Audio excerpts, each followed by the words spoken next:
I'd like you to join us here, and then let's get going on some of this discussion here today. Thank you.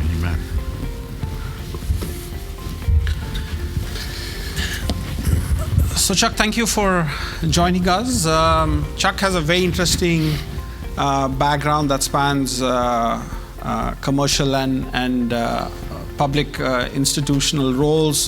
You can look up his bio. I want to focus the time that we have on the discussion. But Chuck, we just shared some of our thoughts on energy transition. From your point of view, how do you see this space? Well, I don't want to be your contrarian today, but we have some interesting thoughts you've thrown out, okay? First of all, I'd like to thank you for being a partner in this event at the University of Houston. I'm repping the brand today. We're also likely to be #1 ranked in basketball this week because Connecticut just lost. And we beat the brakes off of Texas here this past Saturday. So we were excited about that. Our Center for Carbon Management is all about the energy transition with two things in mind. One, it's about the emissions. It's not about the fuel. And so if you think about that and really put that in perspective, it really sort of encompasses what we're all about. We're not about trying to eliminate fuels as the solution. We're going to grow tremendously. Energy demands are going to grow. You've seen all the charts. I don't need to educate you where there's no lack of knowledge here in this crowd. But I think it's also important to recognize that emissions, if we go the traditional route, will also grow. And so the energy transition, in our view, is going to demand three things. Real simple. And we can get into this in a little bit more detail, Uday, if you'd like. But I think first and foremost, we do need a reliable electricity grid. Reliable and affordable. And if we look at places in the world, like the gentleman just mentioned, Japan and Europe and everything else, we're pretty spoiled in this country. We have it pretty darn good. We expect reliability that never is off, and we also expect low cost. It's great to be in America, and so we love that, and we want to continue that. And so I think we need to recognize how important it is to continue to have 24/7 reliable energy. And when I hear things like battery storage, I'm excited about the future, but I also think of battery storage in terms of hours and a day. But I don't think of it in terms of resilience, in terms of a week. And so any of you here that may have lived through the winter storm a couple years ago,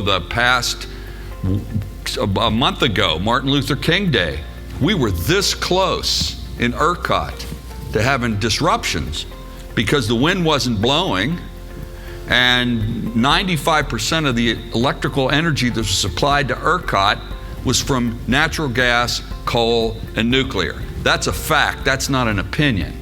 And so I think we need to recognize we have 45 gigawatts of wind capacity in this state, and at that moment for that day, we were delivering less than 1 gigawatt of electricity. So I get a little bit concerned about how fast we think all this is going to happen and that batteries are going to be a solution. So baseload power, absolutely important for growth. But I think there's something else that people often forget in the energy transition, and that is less than 40% of our energy is electricity that we consume. Less than 40%. So you think of fuels, chemicals, manufactured products, all the steam that we're raising through all of our process industries, et cetera. You had them on your chart. We're not going to make polyethylene out of windmills and solar panels.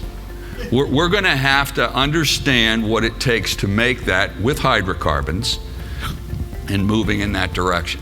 So that's the electricity story, and I think that sort of leads into the hydrogen story, which you mentioned. Really, really important. But again, we have to think about hydrogen in terms of scale and commercial deliverability. And look, I ran the hydrogen business at Praxair for a number of years globally, and And refining companies like to buy the lowest price they possibly can. So that's always a big challenge. But I think you mentioned it, that blue hydrogen is going to be critical, not for any other reason than just simply the scale at which it's going to have to be delivered. Now, there's going to be a lot of electrolysis units all around the country for things like transportation requirements and new ways of transportation that hydrogen can power. That's great. That's not the 80-20 of the story. The 80-20 of the story is fuel substitution. And whether it's to generate power or whether it's to generate that steam that I just mentioned, that's so critical to the process industries, we're going to have to replace the fuel gases with hydrogen-based fuel so that we can raise all that steam. You can't do that with electrolysis units. One electrolyzer is about 3% of the total capacity of a world-scale steam methane reformer. And as we go forward and add more capacity in this country, as an example, we have 13 billion cubic feet a day of hydrogen that we produced. Over 95% of that capacity comes from steam methane reforming, not electrolysis units, okay? And so we're gonna have to start thinking about not only the size of it, but electrolysis units are anywhere from 3 to 5x more expensive. No getting around that, even if you did have enough of them to make it go. And then, by the way, everybody talks about green hydrogen from electrolysis requiring solar panels and windmills. Well, that's not 24/7, and anybody that uses hydrogen in the commercial industrial concept needs 24/7. So I think we have to bake that into our conversation. So I agree with you, blue hydrogen is going to be a big deal going forward.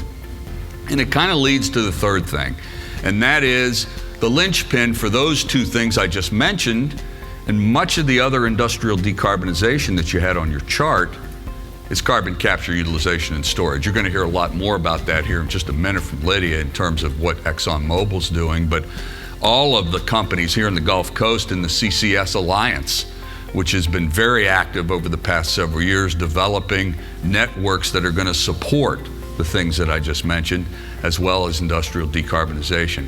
In that CCS Alliance, that certainly ExxonMobil was instrumental in pulling that together, we've got over 70% of all the emitters in the Gulf Coast part of that alliance. And we're very fortunate and blessed at the University of Houston to be the educational partner for the CCS Alliance and have embraced that in a big way. So we believe CCUS is going to be absolutely critical, necessary, and anybody that says it's an option, they're wrong. It's a requirement. It's not an option. And so when people start looking at CCUS and trying to decide whether we want to do it or not, we have to do it.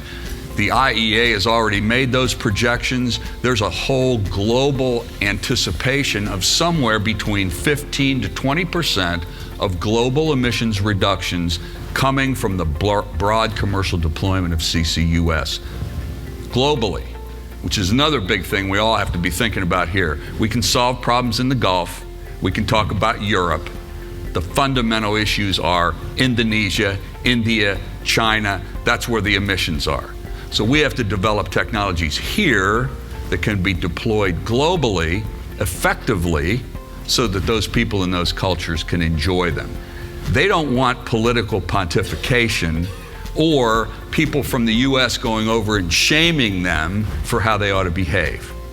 They want us to come over with technology solutions that are going to make their life better. So enough speeches. That's just sort of a landscape for you, Udi. No, that's helpful, Chuck. So, so given, let's maybe focus on CCUS, right? Dive a little deeper. Given that it's not an option but a requirement, right? If you look at the CCUS value chain, right, one of the bottlenecks right now is permitting of, say, Class 6 wells, for example, right? I mean, so taking that just as an example, and I guess zooming out, right? What do you see are some of the policy gaps, challenges in the space, and like, is there a resolution that's likely to happen? Are some of these policy issues going to be addressed a lot more? Yeah, you would hope it's not political, okay? But of course, everything's political. But if you think about it for a second, okay, so we've got two states that led the way, North Dakota and Wyoming. Recently, Louisiana achieved primacy. I've addressed some groups many times over the past couple of years and have made the statement to any of the representatives in those states, if you want to do CCUS broadly and aggressively, you better go get primacy, okay? Because if you're just going to get in the queue at EPA, you'll die on the vine, okay? There's 161 Class 6 permits sitting in Washington right now at EPA. And this is on a technology that the administration has said is so essential. There's billions of dollars of IRA money set up to develop infrastructure for such a necessary advancement of our energy transition. And it is for the good of the public, but we're not seeing that kind of momentum. And I think the state of Texas has already made application. We're certainly enthused about it. Many of the other states in the Southern States Energy Board umbrella are looking at primacy. I think that's the only way to go. If you're anticipating that you're going to just get in the queue at EPA, it won't work. States like Indiana, Illinois, they don't have oil and gas organizations within their state to be able to actually do the work properly. We do, Oklahoma does, Louisiana certainly does, and there's a number of other oil and gas states that have that. So I think one of the other comments that I've heard is that the oil and gas industry is shamed about their emissions. The oil and gas industry is essential in being able to implement CCUS. Capability, competency, all of the things that are necessary to advance CCUS. It's not something that's for the long-term viability of fossil fuels. I think it's an essential element of the energy transition because of the things that I mentioned earlier and how we need to bridge that gap and move in that direction. So, but, we talked about Class 6 wells, but there are similar bottlenecks in permitting, let's say, new generation capacity and all of that, right? So is this delegation of some of these permitting processes to the states the right model in terms of accelerating some of this infrastructure build-out? I don't know if that's the answer or not. It's an interesting perspective, but what I do believe is that for the administration in Washington and an organization like EPA to walk the talk. Don't tell me how excited you are about something, but not act on it. Great example of that, I think, is onshore permitting of Class 6 wells, back to your point, right?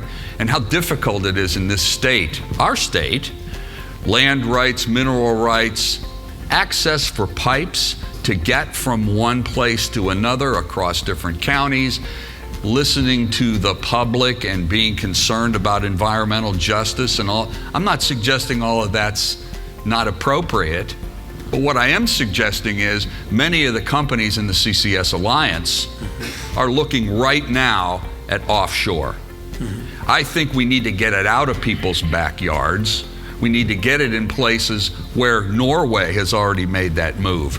Indonesia has already identified an enormous amount of geologic offshore storage. That's the name of the game.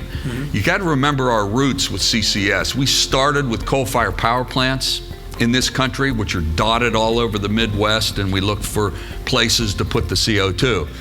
I think that's a bit of an old school kind of approach. And as we look at the energy transition, I think not only in the US, but especially globally, we're going to have to look at offshore as really the mechanism to get there.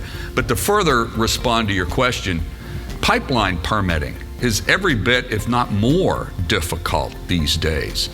And even though we've got more miles of pipe than the rest of the world combined in this country, we're acting as if every new pipe is the biggest deal ever. And it isn't. It needs to be embraced, I think, by us as a society and politically that these are not evil things. These are important things that are going to enable us to move forward. And hydrogen pipes. We've got about 1,200 miles of hydrogen pipes. We need about 20,000 miles.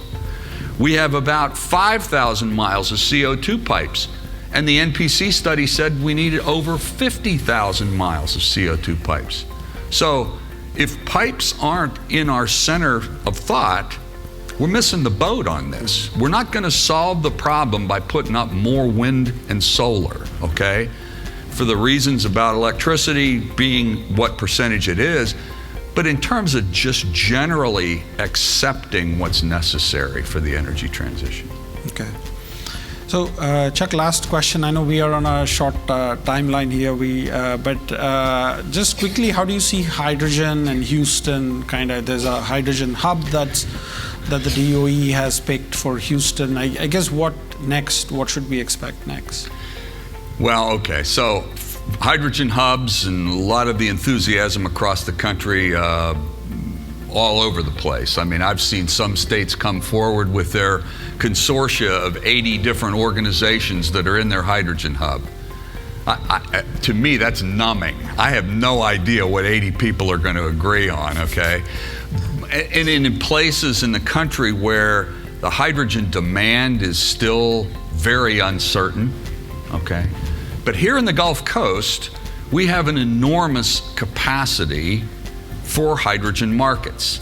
Not because we want to just simply drive some vehicles around on hydrogen or have some specialty chemical operations, which many other places of the country, it's important to them, and it should be, and it's got its place. But as I mentioned before, here in our region, we do a tremendous amount of hydrogen consumption. I think well over half of it in the United States is consumed here in the Gulf Coast, in chemical processes, in refining processes, et cetera. But as I mentioned earlier, I believe that the jump in hydrogen, and by the way, 13 billion cubic feet a day in the United States, projections are it's going to 50 billion cubic feet over the next 30 years. Well, what's that all going to go to? It's about fuel substitution. And it's not about eliminating natural gas. It's about utilizing natural gas to produce decarbonized hydrogen that can be used as a fuel, so when the emissions occur at the combustion point, we don't have the emissions. But of course, to do that, you need CCUS, because that's how you're going to be able to take the amount of hydrogen required, decarbonize it. I hate colors, but everybody likes to talk about blue and green, and the other one I heard the other day was white, and I don't know, there's about 10 other colors too. I don't even know what they mean, but Uday, what it means to me is we have to have large capacities of hydrogen that are decarbonized, and we need to focus on that in the most cost-effective way. Forget about the fuel and how it's being generated. Focus on the emissions that we're going to eliminate. Okay. So typically we take more questions, but we have room for one question from the floor. Chuck's catching a flight here shortly, so I've got a few more minutes, but I don't want to intrude on Lydia's time either. So don't feel rushed, please. Hey Chuck, good morning. Calabati from Sundyne, right here in the middle. Yes, sir. Oh yeah. Okay. Good. I was interested to hear about your thoughts on the CO2 infrastructures, particularly in the U.S. We know there's existing infrastructure today on the Gulf Coast and in states like Wyoming, North Dakota, et cetera. What do you think about leveraging the existing infrastructure for acceleration of projects kind of in the next year, 2 years, 3 years, as opposed to waiting on new infrastructure for well permits, et cetera? Great question. I think there's a couple of fun facts to start with, okay? The Denbury line from here over to the Jackson Dome in Mississippi, roughly 1/3 of the capacity is being utilized. So we got room, okay? But let's remember why all that pipe is where it is. It's enhanced oil recovery, which is not a bad thing, by the way. It's a good thing that we ought to embrace. Some feel as though we're going to make more oil, which is ridiculous. What we're going to do is make decarbonized oil, which ought to replace the garbage that's coming from Russia or Venezuela or some other place we don't like, right? So I think that's the whole key here is how do we advance the ability to leverage on what you said? But I think the other point that's really critical here is we can't be thinking about it incrementally. 5,000 miles of pipe needs to go to 50,000 miles. So we've had all these missteps recently in the Midwest. You've seen the Navigator project. The Summit project is on hold. We've got farmers in the Midwest that are confused and in some instances upset, right? And we've got companies starting the conversation with those farmers with 2 words, eminent domain. Now, I know farmers, they're not going to respond well to that, okay? So I think as we look at it from an industry standpoint, we got to take a look at ourselves. What are we trying to accomplish? Who are we working with? Community engagement, all of those things really, really important, right? But if you screw it up, you don't get takebacks. And I think that's what we're seeing right now is that some of that early, and I don't want to disrespect anybody here, but some of that's been fueled by VC money that wants fast results, right? So go tell those farmers about eminent domain. Didn't work, okay? And that's a problem, okay? But I think generally, yes, we ought to look at those opportunities to leverage for sure, but I don't think we can stop our thinking. We really need to think about broad networks and how they're going to be really effective. Embrace CCUS as something that really is for the good of the public, much like we look at electric transmission wires or anything else that really are going to serve the public good. And I think that's how we're going to get there. Yes, sir.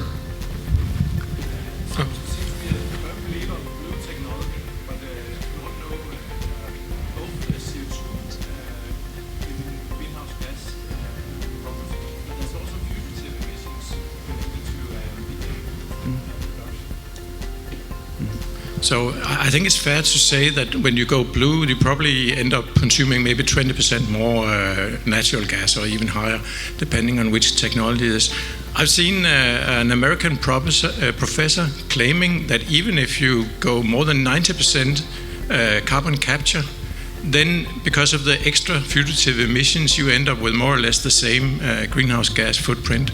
Do you have any comments to that? Yes, and this is going to sound weird coming from a guy that works at a university. Be very careful about professors and what they put out in terms of papers like that, because I'm very skeptical. I've read that, okay? Not impressed at all in terms of the totality of the scope. Because if you look at the same thing, you can say the same comments about gas that goes to a natural gas combined cycle power plant or anything else that you use natural gas for. And by the way, people also don't look at the end of life cycle analysis on the electrolysis, the solar panels, all the other things that everybody's in love with so much.